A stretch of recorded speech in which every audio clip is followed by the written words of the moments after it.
ವೀಕ್ಷಕರೇ, ಇತ್ತೀಚೆಗೆ ಅತಿ ಹೆಚ್ಚು ಸುದ್ದಿಯಲ್ಲಿದ್ದಂತಹ ನಟ ಅಂದ್ರೆ ಅದು ಸೈಫ್ ಅಲಿ ಖಾನ್. ಸೈಫ್ ಅಲಿ ಖಾನ್ ಮೇಲಿನ ಚಾಕು ದಾಳಿ ನಿಮ್ಮೆಲ್ಲರಿಗೂ ಕೂಡ ಗೊತ್ತೇ ಇದೆ. ಹಾಗೆ ಪ್ರಕರಣಕ್ಕೆ ಸಂಬಂಧಪಟ್ಟ ಹಾಗೆ ಬಾಂಗ್ಲಾದೇಶದ ಮೂಲದ ಆರೋಪಿಯನ್ನ ಬಂಧಿಸಲಾಗಿದೆ. ಇನ್ನೊಂದು ಕಡೆ ಸೈಫ್ ಅಲಿ ಖಾನ್ ಆಸ್ಪತ್ರೆಯಿಂದ ಡಿಸ್ಚಾರ್ಜ್ ಕೂಡ ಆಗಿದ್ದಾಗಿದೆ. ಆದ್ರೆ ಈ ಪ್ರಕರಣಕ್ಕೆ ಸಂಬಂಧಪಟ್ಟ ಹಾಗೆ ಇದ್ದಂತಹ ಒಂದಷ್ಟು ಗೊಂದಲ, ಅನುಮಾನ ಇನ್ನು ಕೂಡ ಬಗೆಹರಿದಿಲ್ಲ. ಅದು ಹಾಗೆ ಕಂಟಿನ್ಯೂ ಆಗ್ತಾ ಇದೆ. ಇನ್ನು ಈ ಪ್ರಕರಣಕ್ಕೆ ಸಂಬಂಧಪಟ್ಟ ಹಾಗೆ ಚರ್ಚೆ ಸದ್ಯಕ್ಕಂತೂ ನಿಲ್ಲುವ ಲಕ್ಷಣ ಕಾಣಿಸ್ತಾ ಇಲ್ಲ. ಇದರ ನಡುವೆ ಮಹಾರಾಷ್ಟ್ರದ ಸಚಿವರೊಬ್ಬರ ಹೇಳಿಕೆ ಈ ಪ್ರಕರಣಕ್ಕೆ ಸಂಬಂಧಪಟ್ಟ ಹಾಗೆ ವಿವಾದದ ರೂಪವನ್ನ ಪಡೆದುಕೊಂಡಿದೆ. ಸಚಿವರಾಗಿರುವಂತಹ ನಿತೀಶ್ ರಾಣೆ ಸಾರ್ವಜನಿಕ ವಿಚಾರವನ್ನ ಪ್ರಸ್ತಾಪ ಮಾಡ್ತಾರೆ. ಸೈಫ್ ಅಲಿ ಖಾನ್ ಆಸ್ಪತ್ರೆಯಿಂದ ಡಿಸ್ಚಾರ್ಜ್ ಆಗಿ ಹೊರ ಬರುವ ಸಂದರ್ಭದಲ್ಲಿ ಆರಾಮಾಗಿ ಬಂದ್ರು, ಡ್ಯಾನ್ಸ್ ಮಾಡ್ಕೊಳ್ತಾ ಮನೆಗೆ ಹೋದ್ರು. ಹೀಗಾಗಿ ನಿಜವಾಗ್ಲೂ ಚಾಕು ಇರಿತಾ ಆಗಿತ್ತಾ ಅಥವಾ ಸೈಫ್ ಅಲಿ ಖಾನ್ ನಟನೆ ಮಾಡ್ತಾ ಇರೋದಾ, ಅಲ್ಲಿ ಏನಾಗಿತ್ತು ಅಂತ ಯಾರಿಗೂ ಕೂಡ ಗೊತ್ತಿಲ್ಲ ಎನ್ನುವ ರೀತಿಯಲ್ಲಿ ಅನುಮಾನ ವ್ಯಕ್ತಪಡಿಸಿದ್ದಾರೆ. ಮುಂದುವರೆದು ಈಗ ಬಂಧನಕ್ಕೆ ಒಳಗಾಗಿರುವಂತಹ ಆರೋಪಿ ಬಾಂಗ್ಲಾದೇಶ ಮೂಲದವರು. ಆತ ಬಾಂಗ್ಲಾದೇಶಿಗನಾದಂತಹ ಕಾರಣಕ್ಕಾಗಿ ಸೈಫ್ ಅಲಿ ಖಾನ್ ಅನ್ನ ಕರ್ಕೊಂಡು ಹೋಗೋದಕ್ಕೆ ಬಂದಿದ್ದ ಅಂತ ಕಾಣುತ್ತೆ.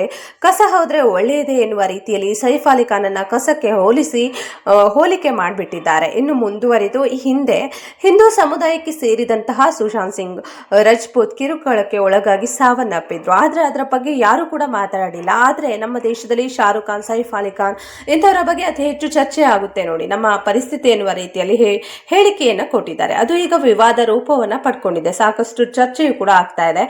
ಇದು ಒಂದು ಕಡೆಯಿಂದ ಮತ್ತೊಂದು ಇದೇ ಸೈಫ್ ಅಲಿ ಖಾನ್ಗೆ ಸಂಬಂಧಪಟ್ಟಂತ ಸುದ್ದಿ ಮಾಧ್ಯಮಗಳಲ್ಲಿ ಸದ್ದು ಮಾಡ್ತಾ ಇದೆ. ಅದೇನಪ್ಪಾ ಅಂದ್ರೆ ಸೈಫ್ ಅಲಿ ಖಾನ್ ಕುಟುಂಬಕ್ಕೆ ಸಂಬಂಧಪಟ್ಟಂತಹ ಅಂದ್ರೆ ಪಠೋಡಿ ವಂಶಕ್ಕೆ ಸಂಬಂಧಪಟ್ಟಂತಹ ಮಧ್ಯಪ್ರದೇಶದಲ್ಲಿ ಇರುವಂತಹ ಬರೋಬ್ಬರಿ 500 ಕೋಟಿಯಷ್ಟು ಆಸ್ತಿಯನ್ನ ಕೇಂದ್ರ ಸರ್ಕಾರ ವಶಕ್ಕೆ ತೆಗೆದುಕೊಳ್ತಿದೆ ಎನ್ನುವಂತಹ ಸುದ್ದಿ.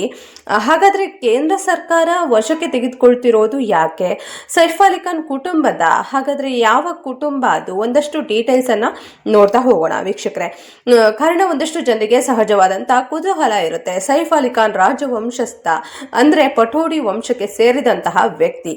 ಅಂದ್ರೆ ನಟ ಮಾತ್ರ ಅಲ್ಲ, ಸೈಫ್ ಅಲಿ ಖಾನ್ಗೆ ತನ್ನದೇ ಆದಂತಹ ಇಂಥದೊಂದು ಹಿನ್ನೆಲೆಯೂ ಕೂಡ ಇದೆ.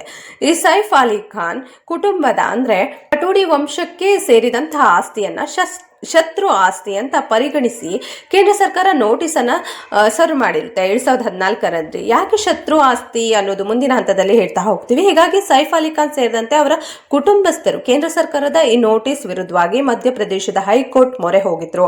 ಹೈಕೋರ್ಟ್ ಏನ್ ಮಾಡಿತ್ತು ಅಂದ್ರೆ ಕೇಂದ್ರ ಸರ್ಕಾರದ ಆ ನೋಟಿಸ್ಗೆ ತಡೆಯಾಜ್ಞೆಯನ್ನ ನೀಡಿತ್ತು. ಅಂದ್ರೆ ಈ ಆಸ್ತಿಯನ್ನ ನೀವು ವಶಕ್ಕೆ ತೆಗೆದುಕೊಳ್ಳುವ ಹಾಗಿಲ್ಲ ಅಂತ ಹೇಳಿ. ಆದ್ರೆ ಇತ್ತೀಚೆಗೆ ತಡೆಯಾಜ್ಞೆಯನ್ನ ಮಧ್ಯಪ್ರದೇಶದ ಹೈಕೋರ್ಟ್ ತೆರವುಗೊಳಿಸಿದೆ. ಹೀಗಾಗಿ ಕೇಂದ್ರ ಸರ್ಕಾರಕ್ಕೆ ಇದ್ದಂತಹ ಅಡ್ಡಿ ಎಲ್ಲವೂ ಕೂಡ ತೆರವುಗೊಂಡಾಗಿದೆ.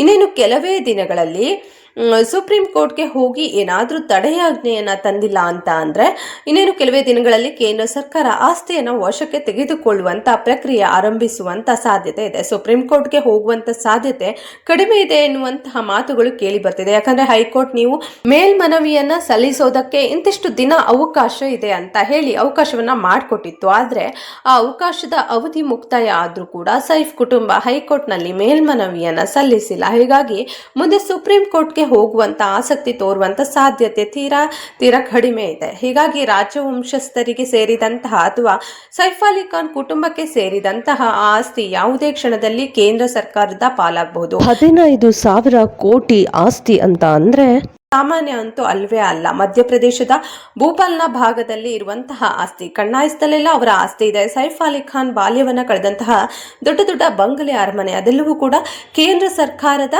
ವಶ ಆಗುವಂತಹ ಸಾಧ್ಯತೆ ಇದೆ. ಹಾಗಾದ್ರೆ ಯಾಕೆ ಈ ಆಸ್ತಿಯನ್ನು ಶತ್ರು ಆಸ್ತಿ ಅಂತ ಪರಿಗಣಿಸಲಾಯಿತು ಅನ್ನೋದನ್ನ ಗಮನಿಸೋದಾದ್ರೆ ನಾವು ಸೈಫ್ ಅಲಿ ಖಾನ್ ಹಿನ್ನೆಲೆಯನ್ನ ನೋಡ್ಬೇಕಾಗುತ್ತೆ. ಸೈಫ್ ಅಲಿ ಖಾನ್ ಕುಟುಂಬದ ವಿವರವನ್ನ ಗಮನಿಸೋದಾದ್ರೆ ಅಥವಾ ಅವರ ಪೂರ್ವಜರ ಹಿನ್ನೆಲೆಯನ್ನ ಗಮನಿಸೋದಾದ್ರೆ ಈ ಮಧ್ಯಪ್ರದೇಶದ ಭೂಪಾಲ್ ಇತ್ತಲ್ಲ, ಹಿಂದೆ ರಾಜವಂಶಸ್ಥರ ಆಳ್ವಿಕೆಗೆ ಒಳಪಟ್ಟಂತ ಪ್ರದೇಶ ಅದು. ನಮ್ಮಲ್ಲಿ ಮೈಸೂರು ರಾಜರು ಅಥವಾ ಬೇರೆ ಬೇರೆ ಕಡೆಗಳಲ್ಲಿ ರಾಜರಿದ್ದಾರಲ್ಲ, ಅದೇ ರೀತಿಯಲ್ಲಿ ಸ್ವತಂತ್ರ ಪೂರ್ವದಲ್ಲಿ ರಾಜರ ಆಳ್ವಿಕೆ ಇತ್ತು. ಈ ಭೂಪಾಲ್ನಲ್ಲೂ ಕೂಡ ರಾಜರ ಆಳ್ವಿಕೆ ಇತ್ತು. ಈ ಭೂಪಾಲ್ನ ಕೊನೆಯ ನವಾಬ ಹಮೀದುಲ್ಲಾ ಖಾನ್ ಅಂತ ಆತನ ಹೆಸರು. ಈತ ಇತ್ತಲ್ಲ, ಇದು ಈ ಹಮೀದುಲ್ಲಾ ಖಾನ್ಗೆ ಸೇರಿದಂತಹ ಆಸ್ತಿ. ಈ ಹಮೀದುಲ್ಲಾ ಖಾನ್ ಒಂದು ಹಂತದ ವಯಸ್ಸು ಆದ ನಂತರ ತನ್ನ ಉತ್ತರಾಧಿಕಾರಿಯನ್ನ ಘೋಷಣೆ ಮಾಡ್ತಾನೆ. ಈತನ ಉತ್ತರಾಧಿಕಾರಿ ಯಾರು ಅಂದ್ರೆ ಅಬಿದಾ ಸುಲ್ತಾನ್ ಅಂತ ಅವರ ಹೆಸರು. ಈ ಅಬಿದಾ ಸುಲ್ತಾನ್ ಅಷ್ಟು ಆಸ್ತಿಗೂ ಕೂಡ ಉತ್ತರಾಧಿಕಾರಿ ಆಗ್ತಾರೆ. ಹೇಗಿರುವಂತ ಸಂದರ್ಭದಲ್ಲಿ ಏನಾಗುತ್ತೆ ಅಂದ್ರೆ 1947ರಲ್ಲಿ ಸ್ವತಂತ್ರ ಬರುತ್ತೆ. ಅದಾದ ಬಳಿಕ ಭಾರತ ಮತ್ತು ಪಾಕಿಸ್ತಾನ ಅಂತ ಹೇಳಿ ಡಿವೈಡ್ ಆಗುತ್ತೆ. ನಿಮ್ಮೆಲ್ಲರಿಗೂ ಕೂಡ ಗೊತ್ತಿರುವಂತ ಸಂಗತಿ ಅದು. ಹೀಗೆ ಡಿವೈಡ್ ಆದಂತ ಸಂದರ್ಭದಲ್ಲಿ ಪಾಕಿಸ್ತಾನಕ್ಕೆ ಹೋಗುವಂತವರಿಗೆ ಅಲ್ಲಿ ಹೋಗೋದಕ್ಕೆ ಅವಕಾಶವನ್ನ ಮಾಡಿಕೊಡಲಾಗಿರುತ್ತೆ. ಆಗ ಈ ಅಬಿದಾ ಸುಲ್ತಾನ್ ಏನ್ ಮಾಡ್ತಾರೆ ಅಂದ್ರೆ ಸೀದಾ ಪಾಕಿಸ್ತಾನಕ್ಕೆ ಹೋಗ್ಬಿಡ್ತಾರೆ. 1950ರ ಸಂದರ್ಭದಲ್ಲಿ ಪಾಕಿಸ್ತಾನಕ್ಕೆ ಹೋಗ್ತಾ ಇದ್ದ ಹಾಗೆ ಈ ಹಮೀದುಲ್ಲಾ ಖಾನ್ಗೆ 3 ಜನ ಹೆಣ್ಣು ಮಕ್ಕಳು ಇರ್ತಾರಲ್ಲ, ಅದರಲ್ಲಿ ಒಬ್ಬರು ಅಬಿದಾ ಸುಲ್ತಾನ್ ಪಾಕಿಸ್ತಾನಕ್ಕೆ ಹೋಗ್ತಾರೆ. ಹೀಗಾಗಿ ಇನ್ನೋರ್ವ ಹೆಣ್ಣು ಮಗಳು ಸಾಜಿದಾ ಸುಲ್ತಾನ್ ಈ ಆಸ್ತಿಯ ಉತ್ತರಾಧಿಕಾರಿ ಆಗ್ತಾರೆ. ಈ ಸಾಜಿದಾ ಸುಲ್ತಾನ್ ಇಫ್ತಿಕಾರ್ ಅಲಿ ಖಾನ್ ಪಟೋಡಿಯನ್ನ ಮದುವೆ ಆಗ್ತಾರೆ. ಈ ಇಫ್ತಿಕಾರ್ ಅಲಿ ಖಾನ್ ಪಟೋಡಿ ಯಾರು ಅಂದ್ರೆ ಈ ಪಟೋಡಿ ರಾಜವಂಶಸ್ಥರಿಗೆ ಸೇರಿದಾತ. ಈ ಇಫ್ತಿಕಾರ್ ಅಲಿ ಖಾನ್ ಕ್ರಿಕೆಟರ್ ಕೂಡ ಆಗಿದ್ದ, ಭಾರತ ತಂಡದ ಕ್ಯಾಪ್ಟನ್ ಕೂಡ ಆಗಿದ್ರು. ಜೊತೆಗೆ ಇಂಗ್ಲೆಂಡ್ ಟೀಮ್ಗೂ ಕೂಡ ಹಿಂದೆ ಆಡಿದ್ರು. ಅಂದ್ರೆ ಎರಡೆರಡು ದೇಶಕ್ಕೆ ಆಡಿದಂತಹ ಆಟಗಾರ ಈ ಇಫ್ತಿಕಾರ್ ಅಲಿ ಖಾನ್ ಪಟೋಡಿ. ಈ ಪಟೋಡಿ ರಾಜವಂಶಸ್ಥರು ಯಾರು ಅಂದ್ರೆ ಈಗಿನ ಅಫ್ಘಾನಿಸ್ತಾನ ಇದೆಯಲ್ಲ, ಅಲ್ಲಿಂದ ಇವರು ಭಾರತಕ್ಕೆ ಒಂದಷ್ಟು ವರ್ಷಗಳ ಹಿಂದೆ ವಲಸೆ ಬಂದಂತವರು ಈ ಪಟೋಡಿ ರಾಜವಂಶಸ್ಥರು. ಹೀಗೆ ಸಾಜಿದಾ ಸುಲ್ತಾನ್ ಹಾಗೆ ಇಫ್ತಿಕಾರ್ ಅಲಿ ಖಾನ್ ಪಟೋಡಿ ಮದುವೆ ಆಗ್ತಾ ಇದ್ದ ಹಾಗೆ ಅವರು ಉತ್ತರಾಧಿಕಾರಿ ಆಗ್ತಾರೆ. ಈ ಸಾಜಿದಾ ಹಾಗೆ ಇಫ್ತಿಕಾರ್ನ ಮಗ ಯಾರು ಅಂದ್ರೆ ಮನ್ಸೂರ್ ಅಲಿ ಖಾನ್ ಪಟೋಡಿ.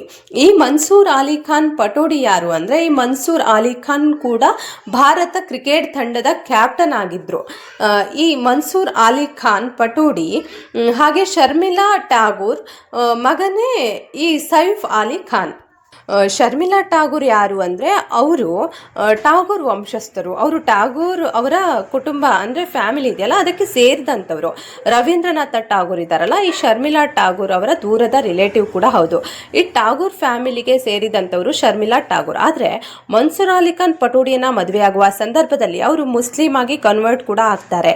ಈ ಮನ್ಸೂರ್ ಅಲಿ ಖಾನ್ ಪಟೋಡಿ ಹಾಗೆ ಶರ್ಮಿಳಾ ಟಾಗೂರ್ ಅವರ ಮಗನೇ ಸೈಫ್ ಅಲಿ ಖಾನ್. ಹೀಗಾಗಿ ಈ ಸೈಫ್ ಅಲಿ ಖಾನ್ ಅವರು ಕೂಡ ಉತ್ತರಾಧಿಕಾರಿ ಆಗಿದ್ರು, ಅಥವಾ ಆಸ್ತಿಯಲ್ಲಿ ಅವರಿಗೂ ಕೂಡ ದೊಡ್ಡದಾಗಿರುವಂತಹ ಪಾಲಿತ್ತು. ಈಗ ಯಾಕೆ ಈ ಆಸ್ತಿಯನ್ನು ಶತ್ರು ಆಸ್ತಿ ಅಂತ ಪರಿಗಣಿಸಲಾಯಿತು ಅಂದ್ರೆ ಗಮನಿಸ್ತಾ ಹೋಗೋದಾದ್ರೆ ನಾನು ಆರಂಭದಿಂದ ಹೇಳ್ಕೊಂಡು ಬಂದ ಹಾಗೆ ಕೊನೆಯ ನವಾಬ ಹಮೀದುಲ್ಲಾ ಖಾನ್ ಇದ್ನಲ್ಲ, ಹಮೀದುಲ್ಲಾ ಖಾನ್ ಉತ್ತರಾಧಿಕಾರಿಯಾಗಿ ಅಬಿದಾ ಸುಲ್ತಾನರನ್ನ ಘೋಷಣೆ ಮಾಡಲಾಗಿತ್ತಲ್ಲ. ಈ ಅಬಿದಾ ಸುಲ್ತಾನ್ ಭಾರತದಲ್ಲಿಯೇ ಇದ್ದಿದ್ರೆ ಈ ಆಸ್ತಿ ಇವತ್ತು ಸೈಫ್ ಅಲಿ ಖಾನ್ ಅನುಭವಿಸಬಹುದಿತ್ತು, ಅಥವಾ ಅವರ ಕುಟುಂಬಕ್ಕೆ ಸೇರಿದಂತಹ ಆಸ್ತಿ ಆಗ್ತಾ ಇತ್ತು. ಆದ್ರೆ ಅಬಿದಾ ಸುಲ್ತಾನ್ ಆಗ ಪಾಕಿಸ್ತಾನಕ್ಕೆ ಹೋದಂತಹ ಕಾರಣಕ್ಕಾಗಿ ಅದನ್ನ ಶತ್ರು ಆಸ್ತಿ ಅಂತ ಪರಿಗಣಿಸಲಾಗಿದೆ. ಅಂದ್ರೆ ಈಗ ಭಾರತ ಮತ್ತು ಪಾಕಿಸ್ತಾನ ಡಿವೈಡ್ ಆದಾಗ ಭಾರತದಲ್ಲಿ ಯಾರ್ಯಾರಿದ್ರು ಅವರ ಆಸ್ತಿ ಏನೇನಿತ್ತು ಆ ಆಸ್ತಿ ಎಲ್ಲವೂ ಕೂಡ ಶತ್ರು ಆಸ್ತಿ ಅಂತ ಪರಿಗಣಿಸಿ ಕೇಂದ್ರ ಸರ್ಕಾರ ಅದನ್ನು ವಶಕ್ಕೆ ತೆಗೆದುಕೊಳ್ಳುವಂತ ಕೆಲಸವನ್ನ ಮಾಡ್ತು. ಇವರ ವಂಶಸ್ಥರ ಆಸ್ತಿಯು ಕೂಡ ಇದೀಗ ಆ ಕಾರಣಕ್ಕಾಗಿ ಕೇಂದ್ರ ಸರ್ಕಾರದ ವಶಕ್ಕೆ ಹೋಗ್ತಾ ಇದೆ. ನಿಮ್ಗೆ ಏನ್ ಅನ್ಸುತ್ತೆ ಈ ಬಗ್ಗೆ ಅನ್ನೋದನ್ನ ಕಮೆಂಟ್ ಮಾಡಿ ತಿಳಿಸಿ.